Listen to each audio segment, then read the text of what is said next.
Summer routines live or die by how easy they are, and honestly, if something takes too much effort, I'm out. That's why Groons is my go-to. It's my one daily pack of gummies covering my greens, vitamins, and minerals. Plus, it has 6 grams of prebiotic fiber, which is more than 2 cups of broccoli. No mixing powders, no giant pills, no hassle. I just rip open the pack and I'm done. They taste good and they make it easy to stay on top of my health, even when life gets busy. Save up to 52% with the code PODCAST at Groons.co. That's code PODCAST at GRUNS.co.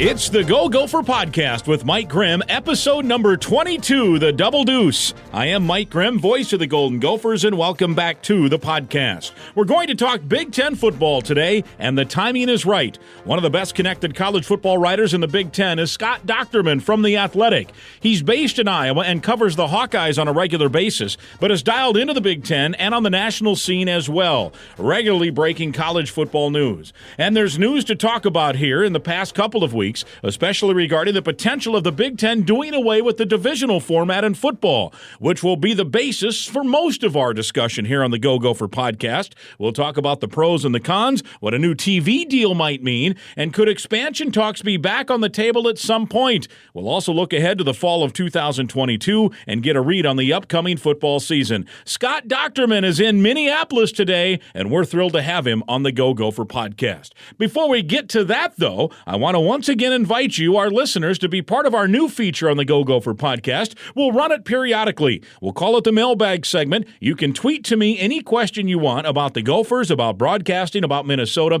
any interviews we've done on the Go Gopher Podcast, or anything else. And every few weeks, we'll collect the very best questions. I'll answer them on the Go Gopher Podcast. So if you want to be part of the first group of questions in the coming weeks, start sending me questions. You can do so by tweeting at me. My handle is MikeGrimm3, or you can hashtag the question or comment with hashtag Go Gopher Podcast.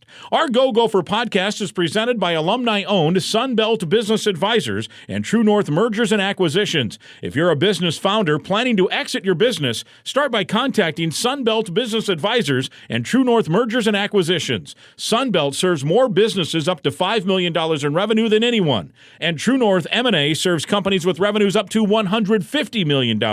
You can get a no-cost, confidential, no-obligation business valuation today.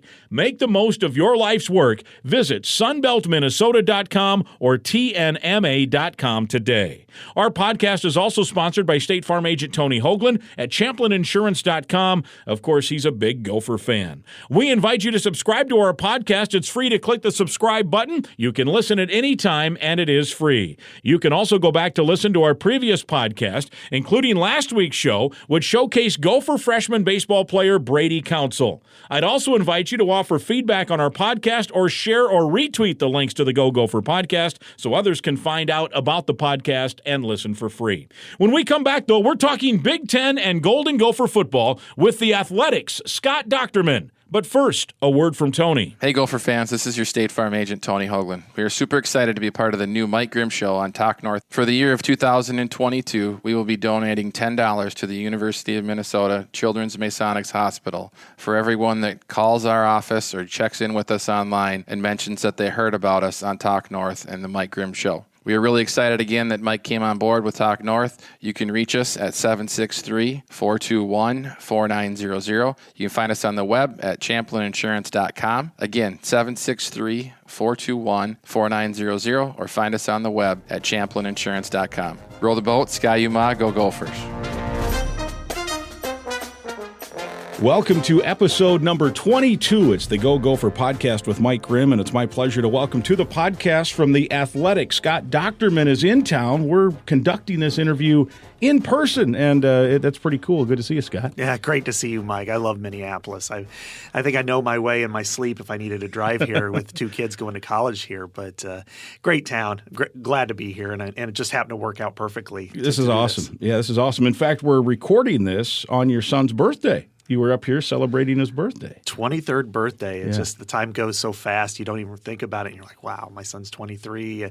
You're from being a college graduate. Time has flown fast. But yeah, it's a perfect day too, except for the little wind. But other than that, great. And you have both kids in the cities. You, of course, are based in the Cedar Rapids area. You're from Burlington, Iowa. You cover the Hawkeyes on a regular basis, but you're dialed into the Big Ten, which is the main reason I ask you onto the podcast, because there's a lot going on in college athletics, as we all know. But so your two kids are both up here in the Twin Cities, coming north from Iowa. Absolutely. I'm blessed that they both live together. Yeah. So they live in the same apartment. But yeah, my son's a graduate, last year from MCAD, Minneapolis College of Art and Design, and my daughter will be a senior there. And they stayed with us for about 15 months during the COVID era, and that was tough on everybody, tough on them, tough on everybody, no matter where you lived. But now they've been up here now for about another year, and they're living together there in the Nicollet area. Yeah. So yeah, they're really enjoying life, and we enjoy coming up to visit with them. Yeah, that's awesome. And I've seen on occasion you'll tweet out some different sketches and drawings that they have done, and they're pretty talented. Yeah, we were just in Dinkytown this morning. We went to Al's Breakfast. Oh, man. Love that diner. And my son was just doodling. He's like, he did this battle for Floyd of the Gophers and Hawkeyes, and so they put it up. And I'm like, yeah, you guys got to fly that, when they play in November. So yeah, he's really talented, and he likes doing some of the sports I'll stuff. have to take a peek at that the next time I'm in there eating. That's pretty cool. And that will be a crossroads game, even though it's late in the year, which I'm sure we'll get to here as we continue with our conversation. Scott Dochterman from The Athletic. And let's talk about, I think, to me, I don't want to spend a lot of time on the NIL and the transfer portal, because there's so much info out there. People can get it. And I don't know if you and I talking about it really matters much anyway, because there's going to be a lot a lot of moving parts in that over the next 2 or 3 years probably. I'm more interested in, specific to the Big Ten, the idea of divisions and whether they're going to get taken away, and whether they're just going to go with the top two in a 14-team league, and what that might mean for a TV deal, what it might mean for potential expansion. There's a lot at stake probably in terms of divisions. And I don't know, maybe I'm on the outside of this, but to me that's the most intriguing part, particularly if I'm thinking the way I'm thinking. I think it's particularly interesting for schools like Iowa, Minnesota, Wisconsin, and Nebraska especially, because in the West, it's a little different than if you're going up against Penn State and Michigan and Ohio State on a regular basis every year, which is, I think all of this might be in part an answer to Penn State complaining about it for years, Yes. right? Anyway, within the last couple of weeks, there's been some guidance, right, from the NCAA in terms of some deregulation on divisions, and you are in the thick of covering it, so I'll kind of turn the table over to you to at least give our listeners an idea of what's really happening with that nationally, and then as it relates to the Big Ten. Yeah, 2 weeks ago, the NCAA Division I Council went ahead and finally deregulated divisions, because there had been leagues like the Big 12 that have asked for a waiver during the COVID era. The ACC did when it added Notre Dame for a year. And so there's been a lot of confusion, but then there's also been a lot of push, with the SEC now adding Oklahoma and Texas at 2025 or earlier, that everybody wants to do their own thing to decide their own champion. And so the Division I Council decided to deregulate the whole thing, which then led to the Big Ten now trying to decide what it wants to do for its future. And in talking to 5 different ADs when I was at the Big Ten meetings, including Mark Coyle with Minnesota, you got a sense that there's a lot of different not necessarily ideas or thoughts, but just perspectives on what they want to see from the next iteration of whether it's divisional alignment, which it probably won't be, or what's the most important thing to do on a frequent basis in scheduling. And first and foremost, yes, Penn State's been the one that's been the biggest complainer, and it's understandable to some extent because they have Goliath in their road every year in Ohio State. And when I looked at East-West, what does this make sense? I mean, there's this perception that the West doesn't hold up its end of the bargain, and in championships that's true to an extent. But in regular season play, the East only leads the West 77-70, but in championship games it's 8-0. But Ohio State's 18-2 against the West. I mean, you think about it. If you put Ohio State in the in the West, then everyone's talking. Really, Ohio State is an outlier, right? You almost have to kick them out. In terms of the discussion, since they went to divisions, they're 61-5 against all Big Ten teams. 18-2 against the West. We remember the two that they lost because they were just so shocking. And they've probably been favored in every one of those games. Oh yeah, when were they not favored? Maybe at Michigan State one of those years or something. I don't know. Exactly. And then they're 5-0 in Indianapolis. So you remove Ohio State, and you've got kind of a tiered structure where the consistent teams are, Penn State, Michigan for the most part, Iowa, Wisconsin certainly. Michigan State's been good and up and down, Northwestern, and then Minnesota's been pretty good.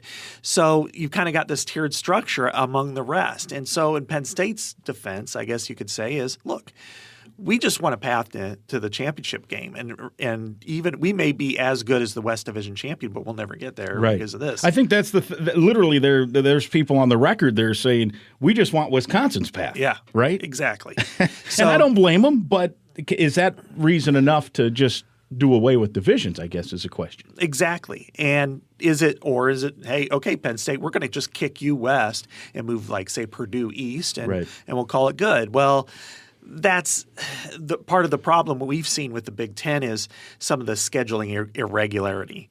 And Iowa and Ohio State haven't played in Columbus since 2013. Wow. Indiana and Illinois, which were once protected under that 11-team structure, haven't been in Bloomington since 2013. That's got to get alleviated. So when you talk to Gene Smith about it, as long as his primary rivalry games, Michigan and probably Penn State, get protected, he just wants to cycle through more of these opponents. That makes perfect sense. Penn State, on the other hand, says we don't have a rival that we would want to pound the table for, which is understandable. I think Sandy Barber's on her way out, so but then when you start to talk to Mark Coyle or Gary Barta at Iowa, we didn't get the chance to talk to Chris McIntosh at Wisconsin or Trev Alberts at Nebraska, but certainly the three, the triangle that we care about a lot, Wisconsin, Minnesota, and Iowa. These are century plus old rivalries. Wisconsin, Minnesota, the oldest or most played rivalry in Division I. Iowa, Minnesota, it's nearly there. Iowa, Wisconsin, it's in that same ballpark. So I think everybody's fan bases care about those games so much that they don't want to see those imploded. And then you throw in a Nebraska. Well, if you protect only 2 games, then who's Iowa? Iowa's going to have to punt on somebody. Right. And Nebraska also gets a voice. Nebraska would probably prefer to play Iowa. There's a lot of equity in that series. That's become a great rivalry, right? You live in Western Iowa. That's a big deal, Iowa, Nebraska. Yeah. 2 big fan bases that do not like each other. They haven't played for anything at stake yet. Right. But once they do, it'll explode. But I know talking to Iowa fans, if they had their preference, the large scale of them, it's keep Minnesota and Wisconsin because those are the 2 oldest rivals. But so that's where I think the interesting part of this is. Penn State doesn't have a rivalry it will pound the table for. Right. Iowa has 3. Minnesota has 3+. Because people here would say Michigan. Yeah.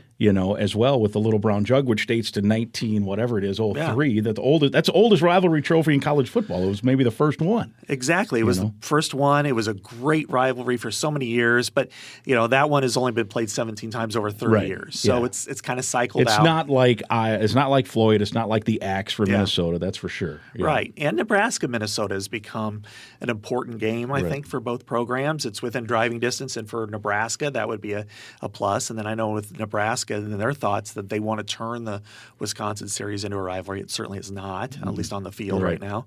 And then there are other teams, Northwestern figures into Wisconsin or Iowa and what have you. So there's just Illinois shares a border with Iowa, and that's been pretty heated over the years. Maybe more in basketball, but you think about Iowa because of where they're located. They've got 4 or 5 border schools. The border battles are huge. Exactly. You're from that state, so you know what it's all about. Doubt. That the West Division is perfectly set up for Iowa more than any other team because the only team that's not on its border is Purdue, and it might as well be because it's just right across the Illinois-Indiana border. So, but then you have those perspectives. Then you have, Michigan has Michigan State and Ohio State. What does Indiana, Purdue think? What does Illinois think?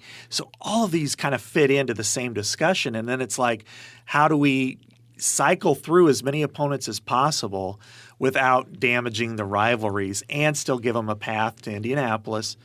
But the one thing that they can all agree on that I've figured out is they all want to make sure that they get the most teams to the college football playoff whenever it expands. Yeah. So is that through divisional play? Is it through one single division and no rivalries? Well, we know that's not going to happen.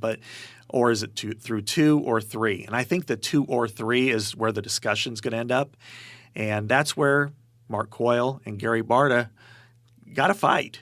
They've got to fight for their rivalries to make sure it happens. And I think Minnesota will be okay because at minimum, if they have 2, they're going to play Wisconsin and Iowa. Right. Iowa is the one that might struggle with that because you might lose Wisconsin again, just like it did with Legends and Leaders. Yeah. And same thing with Wisconsin because I know that it would want to play Iowa too. Yeah, it's interesting because we can lead into this part of it too because I actually struggle a little bit with the idea of no divisions, and it's not just because it does probably suit Minnesota better and Iowa better to be in the West. I don't think that, yes, I mean, you can be for what, you can be for the team, that you kind of followed. Yeah, this is better for them. But on top of it, just from a competitive balance situation, first of all, are there any sports leagues that don't do divisions? I don't know. I don't think so, right? And now all of a sudden college football wants to punt those. So here's my thought. If it's the college football playoff that they're worried about, so if it goes to 12 teams and the Big Ten's trying to get 3 in, is that the idea? That'd be right. Yeah. And so if I guess my thought would be if they go with just the top 2, you could potentially be in danger of getting 1 in. Yeah. Right? Because if 1 beats 2 and 2 has 2 losses and 3 has 2 losses, none of them might get in. I do think that they might be better off protecting number 2. Don't put them in the championship game. Keep the divisions. Like even last year as an example, it was a 12-team playoff. If Iowa upsets Michigan in the Big Ten championship game, they're probably going to get 2 in, but I don't know if they're going to get 3 in, right? Where if they had just kind of protected Michigan and Iowa upset Ohio State, you got 3 in. Right. Right? Do you follow what I'm saying there? Yeah, exactly. I mean, let's take a typical year, and Penn State's been the one that's chirped the loudest. Right. If you have a year where you have Ohio State 1, Penn State 2 in the East, and Wisconsin coming out of the West, and you have Ohio State playing Wisconsin, and Wisconsin might have a better record playing in the West Division. Now, again, that's somewhat unfair because I think there's a higher floor in the West, and then there's a lower floor in the East when you look at those 3 teams that they haven't been as successful as the worst teams in the West. But still, let's say that they are 11-1 in the regular season. Ohio State's 12-0, and Penn State's 11-1. Their only loss coming to Ohio State.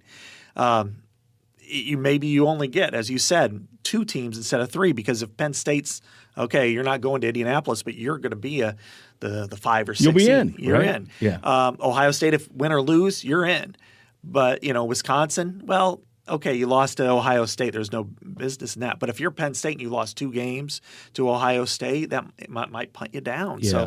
So they do got to look at that. And I think an expanded playoff may provide more amp for keeping the divisions the way they are. I agree. Or if it's 8, if they only take 8, then I don't see any way you want to do away with divisions, right? Because you want to get 2 in, and you really run the risk if you put the top 2 in, if 1 beats 2.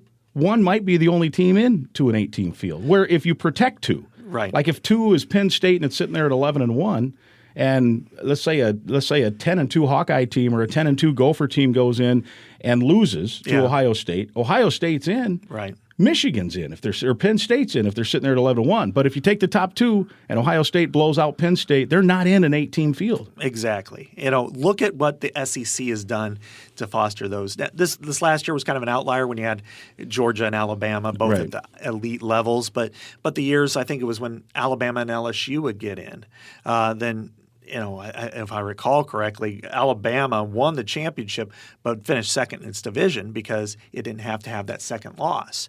And so that to me is something that the Big Ten needs to consider. I think they need to consider everything here. Yeah, right. And I'm glad that this is out there before they made a decision because I think everybody's voice is important. You don't want to see somebody compromise on something really valuable, which to me, I think rivalries are as valuable as there is in this sport. Yeah. I mean, That's what it's built on. If you were to take out Floyd of Rosedale game, that's one of the worst things they could possibly Right. do. That is something everybody looks forward to.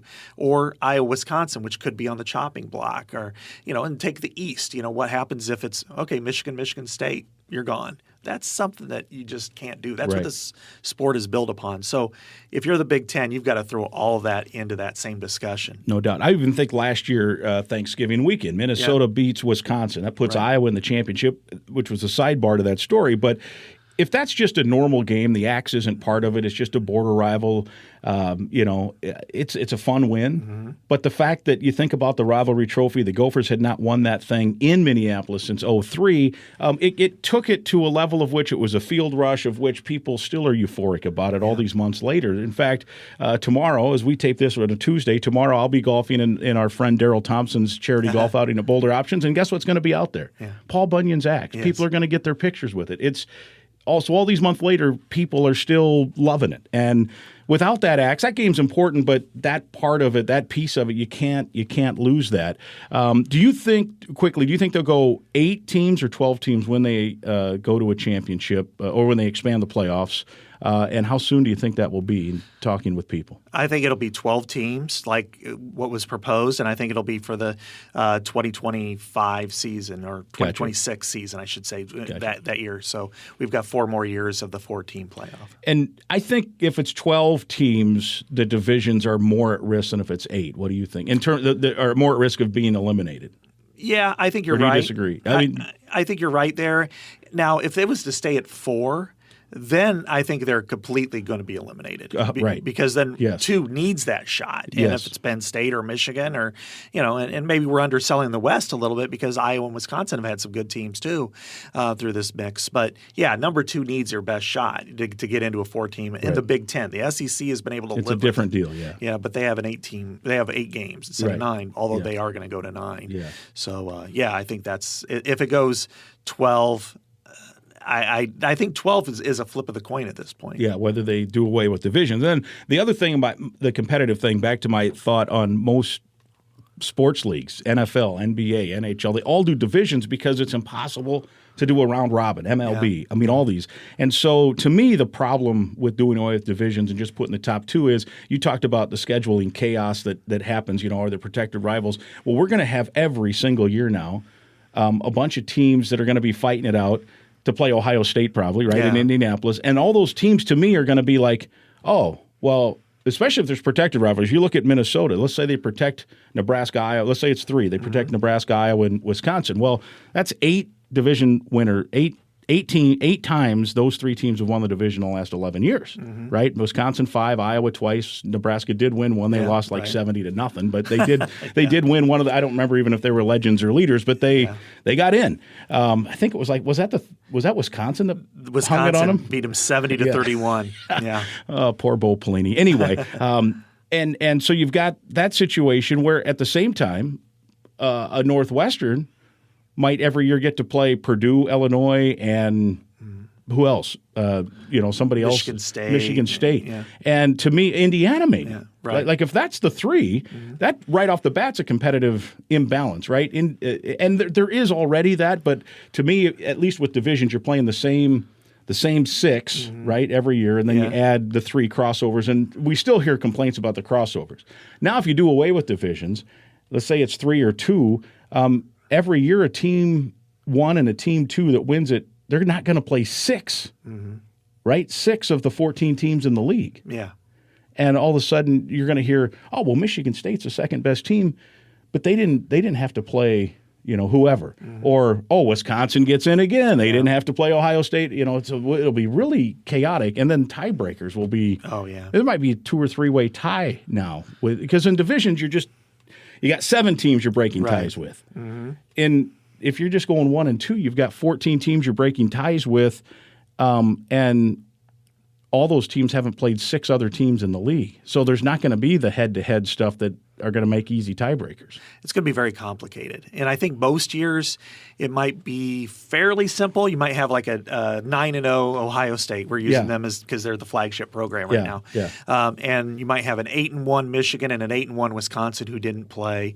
Then it's like, okay, well, how did you do against Ohio State? And then you kind of go down that line. But what about the years where you have a 9-0 and then you have 4 7-2 teams? That they just beat each other up and everybody lost to the champion, basically. That's where the challenge is going to come, and it's going to come to how do you do against a 5-4 team, and 3 of them beat them and 1 of them didn't, and you kind of go through that. So that's a really complicated scenario. And then the other part is, and this is where it's tricky in the East, and in the West it's easier to see, and that is when you have divisional play, it allows teams to kind of feel like their season matters longer. For sure. Look at last year. I mean, Minnesota, Iowa, and Wisconsin all had a chance going into that final weekend. Exactly. And if it wasn't for kind of a miraculous comeback by Iowa and Nebraska, the Gophers would have been in Indianapolis against Michigan, playing for the jug and for and the title, which would have been neat. But instead, so it kept everybody in, whereas maybe it would have been just Michigan, Ohio State in a rematch. The next which weekend. It could be a lot, right? Because I do think the Big Ten has to be weary about that of eliminating 8 teams, half the season in. Because if you're in the West and you start 2-2, you've got a shot. If you're no divisions and you start 2-2, you might be 5 weeks into the season and say we're screwed, right? I mean, exactly. I've always thought Notre Dame has that disadvantage sometimes because Notre Dame has nothing to play for but to the national title. Yeah. And if they lose 2 of the first 5, they're just sleepwalking the rest of the season. They're in a death march. And so now they've had some success in recent years, but through much of where they were kind of in between with Bob Davie and whoever else, Charlie Weiss. And I really thought part of that was that it's hard to engage a team when their dream's gone 5 weeks into a season. Where with divisions, you're leaving teams tracking along there a little bit, and I just think they got to be careful about the whole thing. And but then again, that's where in the West, hey, great discussion. In the East, it's like, but you always have Ohio State there, or Michigan and Penn State. Now, Michigan and Ohio State would have met last year, but before that it would have been 2006 because Michigan has just not been the program that it once was. It might be that way again. So you don't want those back-to-back rematches, but it could happen. I wonder right now, what's the appetite for it? It seems to me that it is heading into divisionless play, and with protected rivalries, but how many? And that's to me where the essence of the debate's going to come is, do we protect, Maryland, Rutgers, Penn State might say, we don't need to protect anybody. Whereas teams like Minnesota and Iowa say, look, we've got great rivalries and traditions. We need to keep these. Yeah. And I think that's where, whether it's Gary Barta or Mark Coyle, they need to use their voice in that room because they can get overshadowed very quickly. I've seen the way sometimes that room operates. Right, for sure. Because you got, they're, although at the Big Ten level everyone's kind of sharing the piece of the pie, there's still a little bit of, have and have nots and power plays and, you're just – this school, so we're going to stick you playing a road game, someplace else. The other thing you mentioned, 9 conference games. Is that still feasible with non-divisions? Because then you'd have half the league playing 5 home games and half the league playing, would it be 5 road games, right? It'd be an imbalanced schedule that way as well. Can it stay at 9 if they do away with divisions? That's a great point, and that's one the coaches will howl about because the one thing now with the East and West, that those divisions, you're everybody in the West is playing 4 at home and 5 on the road, or vice versa. So, which again keeps that competitive, at least equity, somewhat, right? Exactly. You can live with it. But if you're having Ohio State have 5 home games and Michigan have 4 and Wisconsin only have 4, then it really skews that competitive equity, and that's something that absolutely needs to be discussed. They will keep it 9, and the biggest part of that is they discussed cutting to 8 with the alliance, with the Pac-12 and the ACC. But I think once they started looking at the numbers, they realized that the Big Ten has a lot more to offer than those 2 leagues. And I went through it. There were 72 games last year that had at least 3.5 million viewers. 58 of them involved either the Big Ten or the SEC. In fact, 32 involved more with the Big Ten more than anybody else. Yeah. Pac-12 was 4 and the ACC by itself, and the ACC was 0. In fact, the Iowa-Nebraska game on BTN drew almost as many viewers as the ACC championship did. Well, that's that Black Friday matchup. Yeah, right. And that's on BTN versus network TV. ABC, I think it was. So the Big Ten realized awfully quick that, okay, yeah, it's great to have Michigan play USC or Ohio State play Clemson, but are you really not going to play Iowa, Michigan State, and instead Michigan State's going to go to Boston College and Iowa's going to go to NC State? Right. That makes no sense. Well, and that even with the non-divisions, I get the idea that people want to play. Like Illinois should definitely be playing Indiana more often, and those things. But then by the same token, like I think about Iowa, especially having grown up there. We're both Iowa guys. If all of a sudden you're not playing Illinois every year, and all of a sudden Rutgers and Maryland come to town a little more often, nobody's going to want that either. So you got to also be careful. I mean, it's a regional sport that has a national footprint. It's a really tricky. This is not chess. This is beyond chess now of what they're trying to figure out. So. I know there was some slight discussion that maybe even they'd go to 10 Big Ten games. Yeah. Because I know some ADs are like, that's one less game we have. If you play 10, then you don't have to. Everyone plays 10, and you don't have to pay somebody $5 million to come in and risk losing to somebody and getting embarrassed. And you still would do that, but it would be one less. But I'm a guy that I also like some of those non-conference matchups. Gophers are going to North Carolina. We were in Colorado last year. That was the best road game. I've been here 16 years. That was the best road game show-up wise in terms of attendance. The Gophers had to have 10 to 15,000 fans there for that road game in Colorado, and I think that, I think the Gophers go to North Carolina in 2 years, and there's a game coming up. I'm trying to remember where they're all. The BYU game got bounced because of the COVID situation, but that would have been a great place to go visit and play a game. So there's a lot of moving parts. So if it stays at 9, they've got to figure out some ways to make that a little more equitable as well. Because on certain years, if you're tied for second with somebody and they played 5 home games and you played 4, I'm not real thrilled about that, right? If you're that team. Exactly. And you're making a great case to keep the divisions by saying that, because that's what the coaches will look at first. Right. It's like, if you're Iowa, Wisconsin, which have kind of been the top 2 record-wise over the geographic era, if Wisconsin has 5 home games and Iowa has 4, Kirk Ferentz is going to say, he's not going to complain about it, but he's going to kind of throw it out there. Hey, somebody will. Yeah, and then they should. Or Penn State and Ohio State, because we know James Franklin will. Yeah, for sure. Yeah, right? He does a lot of things. But and you make a great point about non-conference games too. I mean, the Big Ten's been good about playing 10 Power 5 opponents every year, 9 in their conference, or even when it was an 8. The most of them played 2. Get another one, I know the team I cover, Iowa, they're landlocked. They're locked into Iowa State. They're locked in Iowa State, and I think the lack of variety drives people crazy. Right. So they would. But that's a good rivalry too, though. It is. It is. But one on a side note, one thing I always thought would be perfect would be Minnesota and Iowa State playing at the Viking Stadium on Labor Day weekend. Yeah. Because Iowa State does travel very well. They do. I was at their bowl game this year, and as well as Iowa's, and it's actually shorter to Ames, drive wise than it is from Iowa City. And if you're to play like a neutral site, everybody gets half the crowd at Viking Stadium. They would love to come up here. To me, that kickoff weekend, that would be perfect. Yeah. But, who knows? And even with that, Minnesota people get a little antsy because Iowa State likes to come in here and recruit, so they're not big into that, into giving the other team exposure as well. So there's all kinds of tentacles there, and now you got to schedule games out. Yeah. I'm looking at games the Gophers have scheduled. I'm like, I'll be 64 years old when that thing gets. I hope I'm still alive when the Gophers play at Mississippi State. Yeah, they've got that game a home with Mississippi State scheduled, and I forget what year, but. So that's what happens. So I don't know how far that Iowa State matchup goes out, but 2025. 2025. So and you got to figure that will get renewed, right? Yes, but they have at least on the Iowa side, they've kind of watched it a little bit just because of what's happening with the Big 12. Right. And how does the Big 12 go through things. And there's been some starch over the years about scheduling among those two programs and going all the way back to when both ADs first started. And Iowa State changed the way it paid Iowa for its home gate. And finally they eliminated the 20% rule where everybody got 20% of the home gate because Iowa State was doing it off an average game.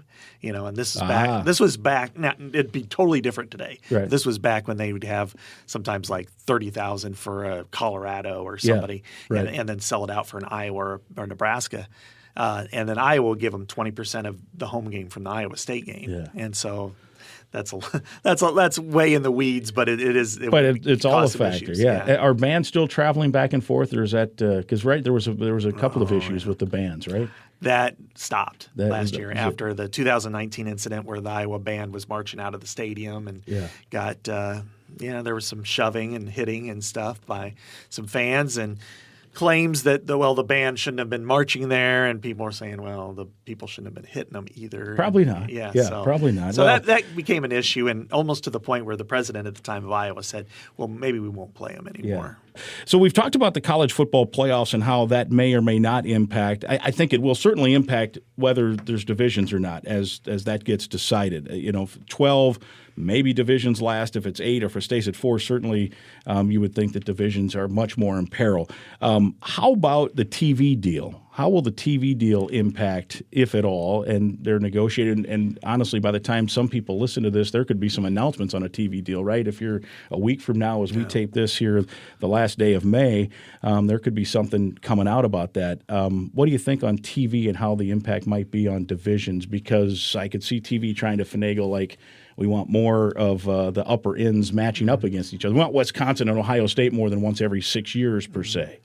You know what? I think that if anything, they probably would like status quo. Okay. And it will come out. I mean, the presidents and chancellors meet this weekend. Mm-hmm. So once that ends, that's probably when the proposal goes, and there'll be it sounds like, at least from what I was told, 2 major networks, Fox being one of them, of course, and then 2 cable companies being a part of this. But if you're looking at it from the TV perspective, first of all, that it was an easy question to them and answer back was about 8 versus 9. And they were the same way when you'd have all those games. But, even there were 18 Big Ten only games that had 3.5 million viewers, and 9 of which were cross-divisional. So Ohio State, Minnesota to kick off the season, Iowa, Penn State. Those are the games that reach that threshold. And so they wanted to stay at 9. The Big Ten said, okay, we got you on this one. Yeah. Going forward, though, if you're the first of all, it's more intrigue, as we talked about, that going into that last weekend. Minnesota, Wisconsin got 5 million viewers. That was like more than 1 million more than Penn State, Michigan State. Wow. Why? Because there was something at stake. Yeah, for everybody. Yeah. Not just Minnesota and Wisconsin, right? Yeah, plus, at all of Iowa watching. Exactly. Oh, yeah, it was pretty intense in Iowa. And plus you had one of the 2 coolest trophies in sports, which Minnesota has a part of in my eyes. And then if you look at the East and those matchups, do you want to cut away from, if you go with 2 protected teams every year, then you play teams 7 times over 11 years that you don't protect. So does that mean that you'd rather have Michigan and Penn State 7 over 11 or 11 over 11? Right. That Michigan, Penn State's going to get a ton of viewers. Same thing with Michigan State, Penn State. That's kind of was sort of protected for a while, right. And then likewise in the West, all the games we talked about. I always thought that Minnesota and Iowa kind of punted up a tier on TV because of Floyd of Rosedale. Right. Because they love to tell the story of the pig. They love it, yes. And they love to see people going over and carrying it off the field. So even the years where the teams weren't great, at least that they were playing for something that's tangible that people enjoy watching. And so I think that's where TV could come in and say, and Gene Smith kind of hinted at this and said, we've got a good thing going here. We just can't screw it up. Right. We just got to make sure it's better. So if TV had its way, it might stay the same because you have divisional play going all the way to the last weekend, and at least in the West, that may have something at stake. You have great rivalry games, trophy games, and not just the victory bell with Penn State for right, Minnesota, right. but Floyd and the axe and the bowl for between Iowa, and maybe eventually it'll be sanctioned, the chair broken. Broken whatever it is, bits of chair. That I don't know why people don't want to catch on to that, because it was kind of an organic start to it, but nothing has happened with that much. It's better than the Freedom Trophy between Wisconsin and Nebraska. Just create it. You create it in a marketing room, But no, so I think TV would be probably more in favor of keeping the divisions, because you protect those great matchups, and then their suggestion is make sure to cycle over some of these games a little more frequently. Right. And talking to Josh Whitman from Illinois, who I really like, I think he's a sharp guy, and he said, I asked him what he learned during COVID, and he said one of the things we learned is we don't have to have these schedules out 8 or 9 years in advance. Right. And if they ceded a little bit of scheduling leeway to the center, to the Big Ten's office, and say, okay, we don't even need to know our opponents next year. If you wanted to make more of a matchup that just can bring people in, especially in a 12-team playoff where maybe those matchups matter a little bit more and they brings more excitement, then okay, in a typical year, Wisconsin may not be scheduled to play Ohio State or Penn State, but we're going to go ahead and shoehorn this in. Yeah. And then you take away a matchup for an Illinois or a Rutgers, and maybe that helps them get into a bowl game. Sure. Yeah.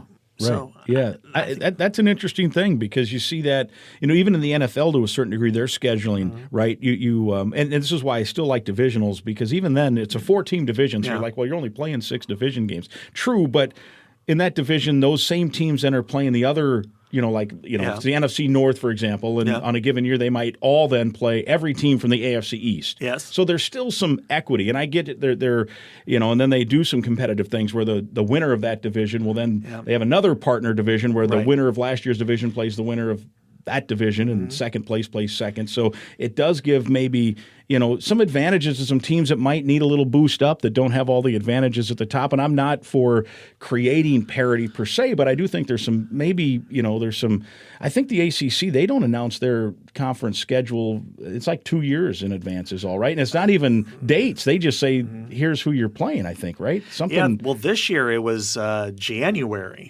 for who they were playing and the dates. So just for this coming year. Yeah. Then. Yeah. So I don't see any problem with that either. I think that would make things interesting. And I think that it allows inequities to be addressed too. Now, the system that they have set up now isn't so bad. The COVID year kind of threw everything for a loop for Iowa, Ohio State, it was supposed to happen. Right. But if you have right now, you have one kind of protected crossover in the East. Minnesota was Maryland for 6 years, which kind of make go what? Yeah, but it was. Although I think Minnesota was 4-2 in that time, but that's okay. Yeah. And that's what Nebraska was mad. They had Ohio State, right? And that's where that caused that rift between Indiana and Nebraska when Indiana won that game a couple years ago. Exactly. There was a little shot I think taken from the Husker side to the Hoosier side. But anyway, as a total sidebar. But and Iowa Penn State was as interesting of a 6-game series as you got. Yeah. So you had those games, and then now they're on the second cycle, which is supposed to be a 6-year block. I think that's too many. It's like Iowa's is Rutgers. Because eventually to create the total balance is a 36-year deal. Yes, it is. It takes 36 years, right, to complete the 6-year cycles. Yep, because Indiana and Purdue are the one protected. Yeah, right. And so you're trying to compensate for that. I think a 3-year block is probably preferable. And in that 3-year block, you're supposed to play everybody. Yeah. And then the next time you're supposed to cycle out. But I think at some point maybe you just mess around with it a little bit more and you get some better matchups. Okay, so we're going to open this little Pandora's box. Could TV also be pushing for the Big Ten to add a couple teams? And if so, if there's expansion on the table, could eventually, that wouldn't be soon, but some point see a more NFL model, add 2 teams and have 4 4-team divisions, and then you cross over and you have more of everyone plays. I'm just making names up. The Big Ten North against the Big Ten Southeast. Those years, and obviously the North teams play each other. Is expansion on the table? Does not sound to be the case, and I think last year it could have been, and I think the potential's there, but you'd really have to add those teams that add value. I mean, we can all discuss Maryland Rutgers and how much value it at the time it did because it got BTN and penetrated into those markets, but now that kind of penetration doesn't matter as much. are they good or bad additions?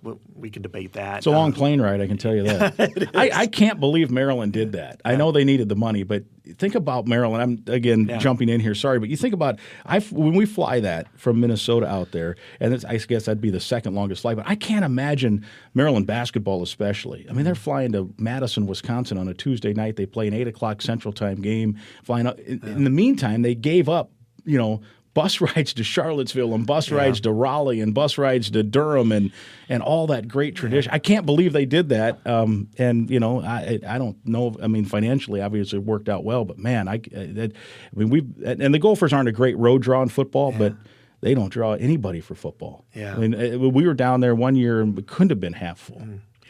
And it was a decent one that I went to this year. It was a Friday night game. Oh, yeah, I remember. We were watching from a Buffalo Wild Wings in West Lafayette. There you go. Yeah. I think I've been there. And it was full for a while. Yeah, that was pretty like 50 empty. to that was the story of Iowa's season. All those interceptions six, I think, in that game. But it's crazy. But Maryland also owes the Big Ten $120 million. Yeah, because it borrowed a lot of money to keep up when it wasn't a vested member. And Rutgers, I think it's $40 million. Mm-hmm. So there's a lot of numbers there that matter that need to get paid back at some point, or at least. Well, here's the bigger slice of the network pie. We're going to hold back this and recycle it through the membership. But it is fascinating with Maryland because they'd had that kind of tradition.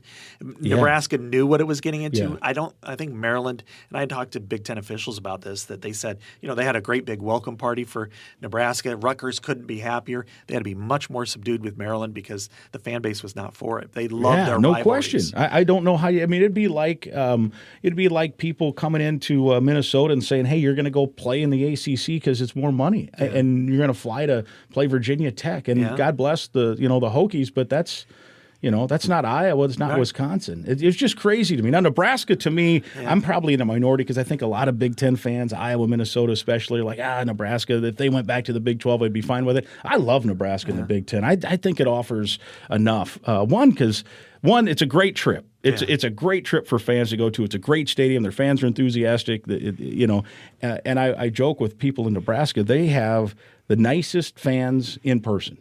Like you go to the game, it's great. Tailgaters are awesome.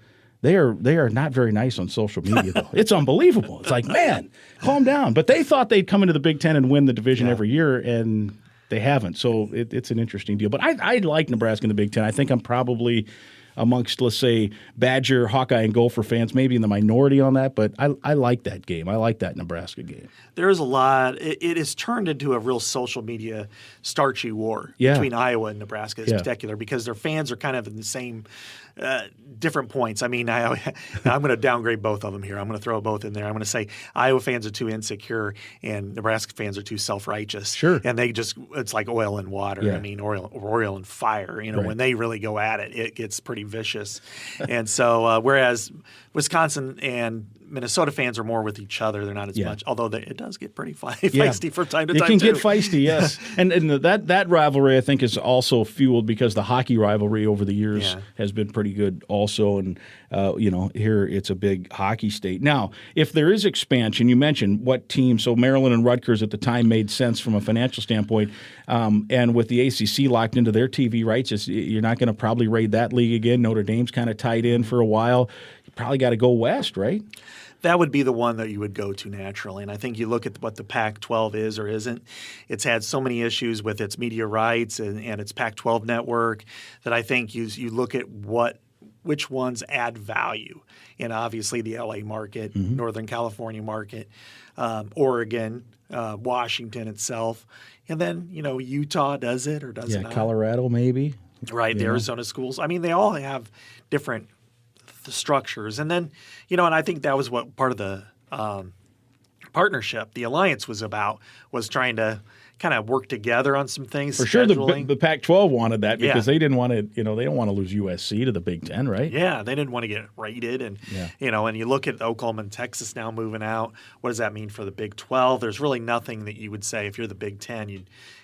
People talk about Kansas basketball. Well, basketball just does not move the needle financially or, I think I want to say like the last game at home for Mike Krzyzewski, was rated below like 8 bowl games. Yeah. I mean, so it's just not. It just in the is same not. boat. You're right.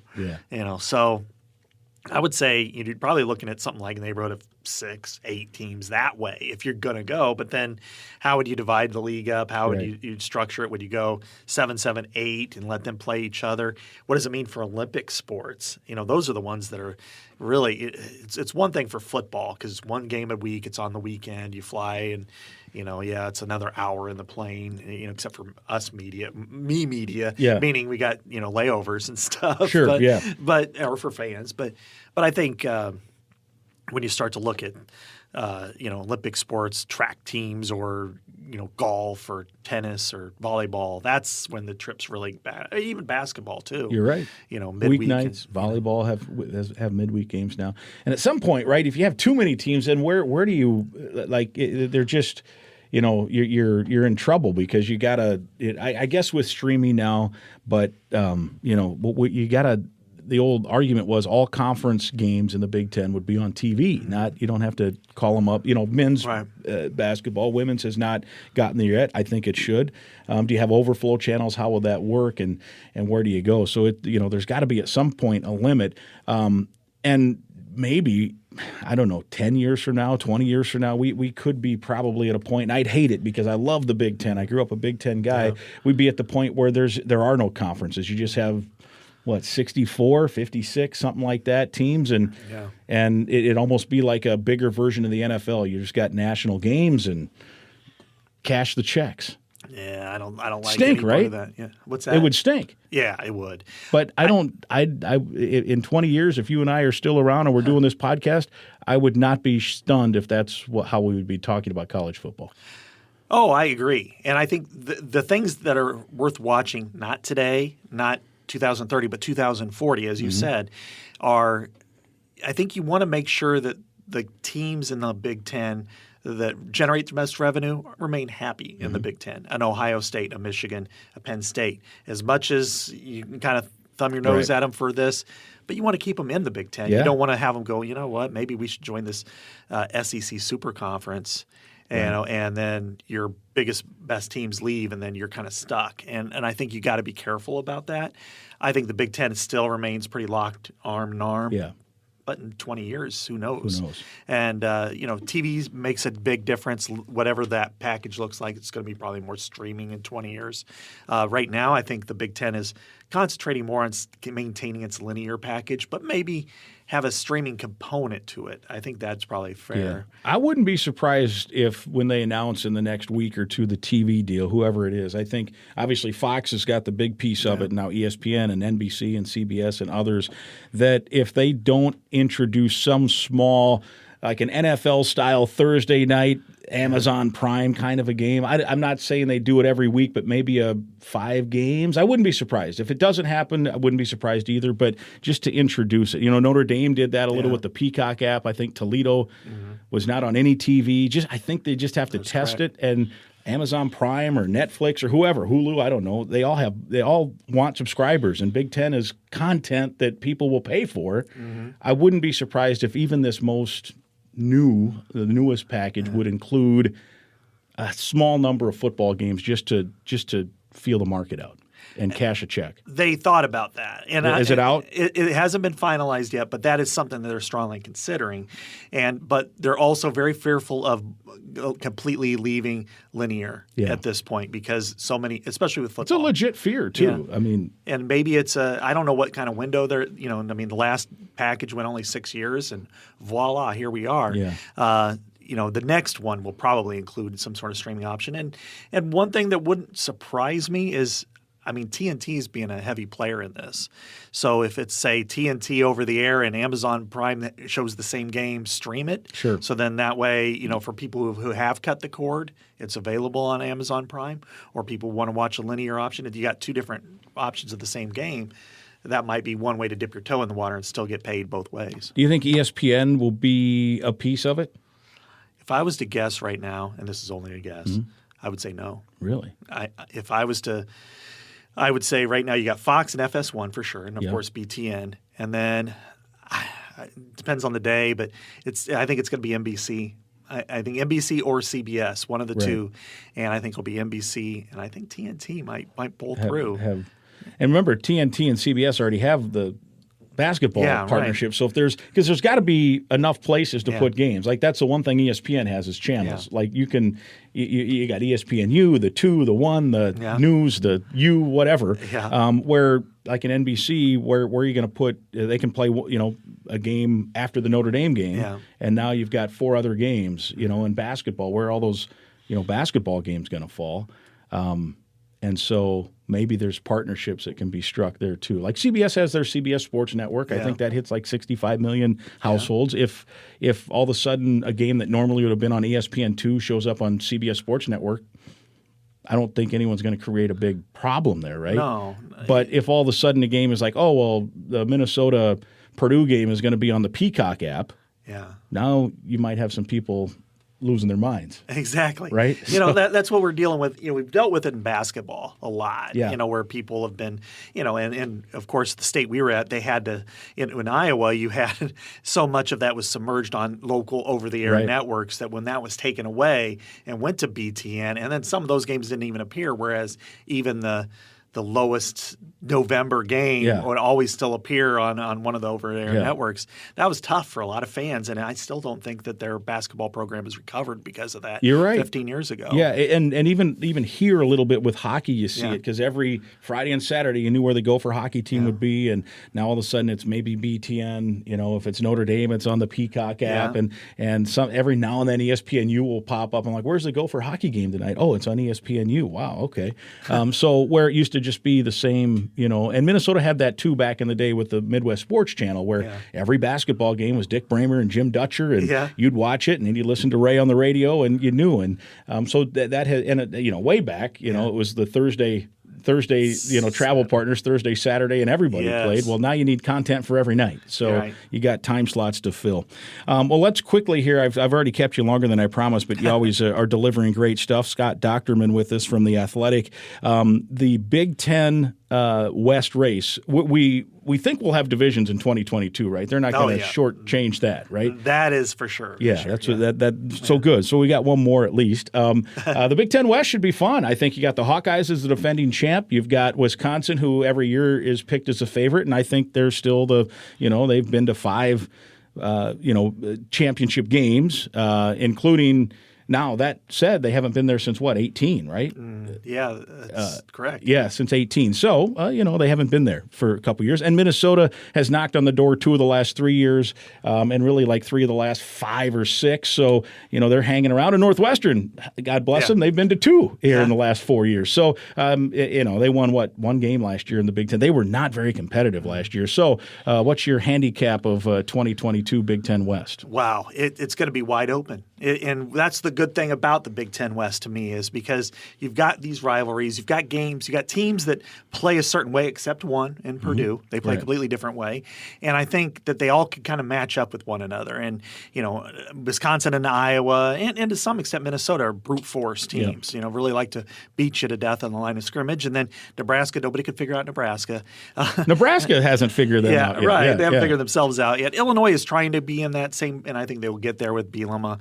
Northwestern took a real step back. I thought defensively as much as anything. Defensively, every year they were near the top of the Big Ten. You knew how they were going to play with Hankwitz, and now that's changed. And so I wonder if they could get back to that. Purdue, I think, will be very strong, even though they have the easy schedule this year, right? So they have the benefit of that. I think it's going to be a 3-way between this. I call it the Northwest Triangle of 8.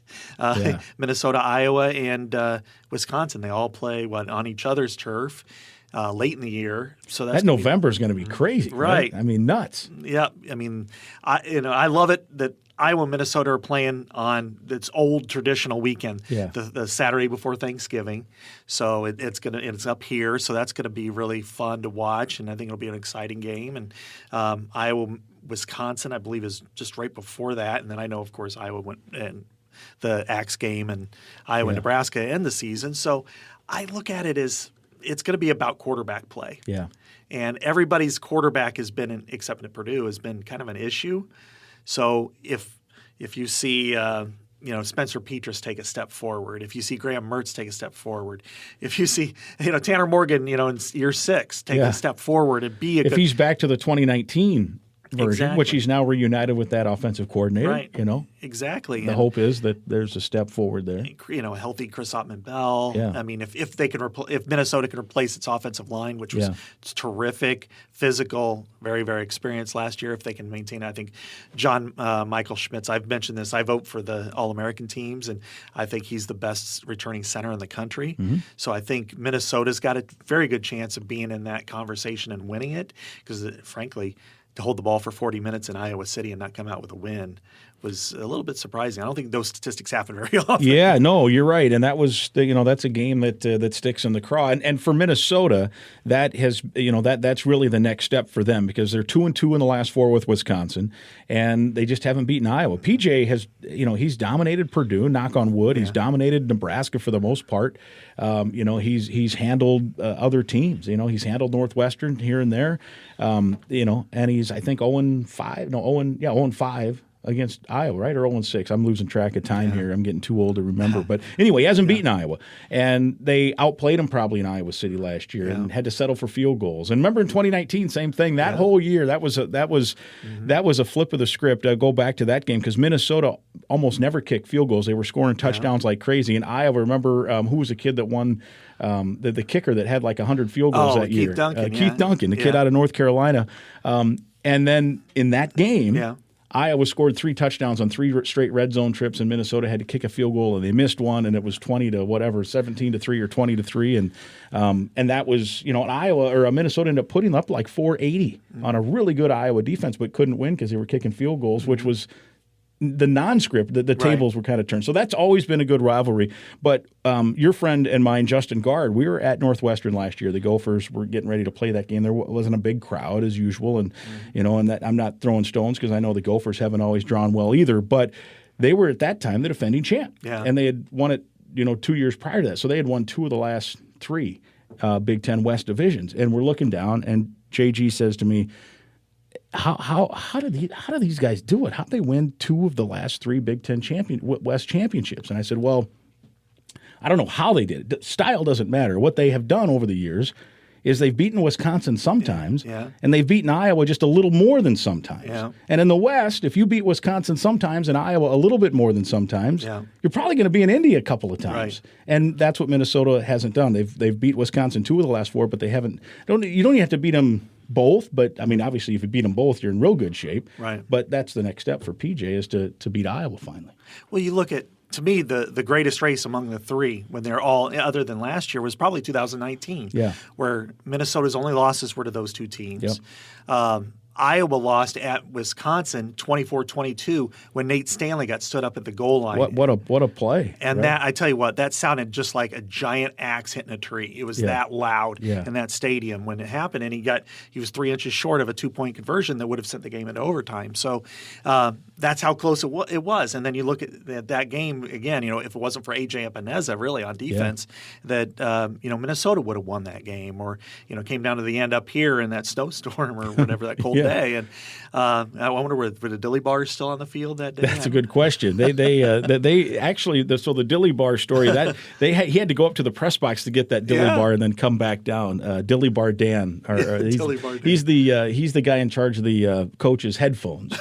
That's great. That's great. Love that. Yeah, it was always a good picture. But those are just, and I mean, I have a million stories about Floyd of Rosedale, but there's so much history and rich tradition among those 3 teams. That's what I don't want to see broken up. You're right. I wrote a column about a week ago, and I said, it's not complicated, Big Ten and SEC for that matter.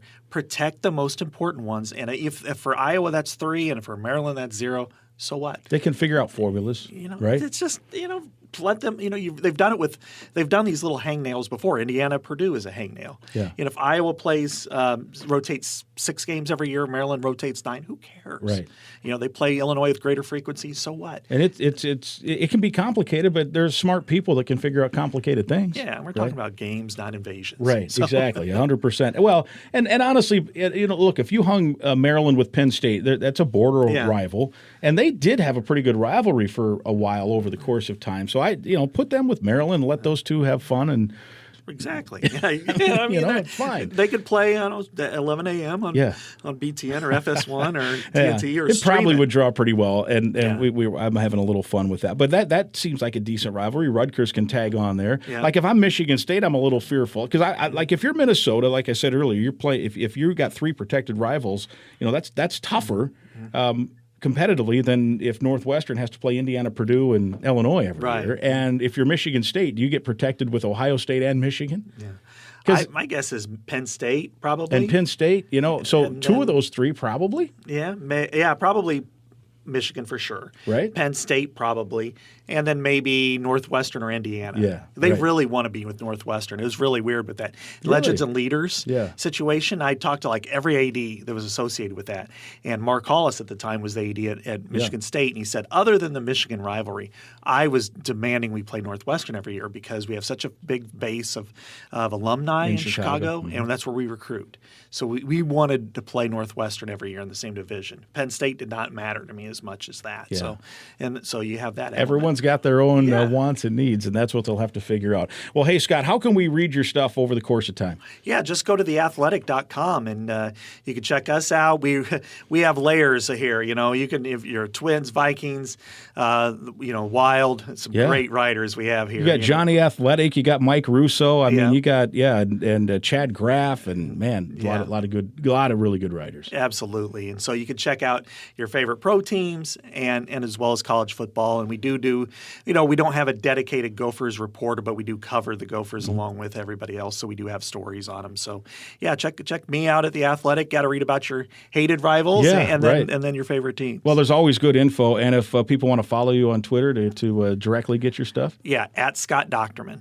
Very easy enough. Yeah. There you go. Thank you. Thank you so much, Mike. There he is, Scott Dochterman from The Athletic with some great inside info on the Big Ten and what the immediate and long-term future of the Power Conference may or may not look like. I hope you enjoyed our conversation on the Go Gopher Podcast, episode number 22. The Go Gopher Podcast is presented by Sunbelt Business Advisors and True North Mergers and Acquisitions. If you're buying or selling a business, visit sunbeltminnesota.com or tnma.com today. We're also sponsored by State Farm agent Tony Hoagland. Brandon Morton is our producer and technical expert. And again, I'd invite you to listen to past podcasts, and please be sure to subscribe to the Go Gopher Podcast right now. It's absolutely free to listen. And please share the link on your social media channels. And don't forget to get us your questions for the upcoming mailbag segment.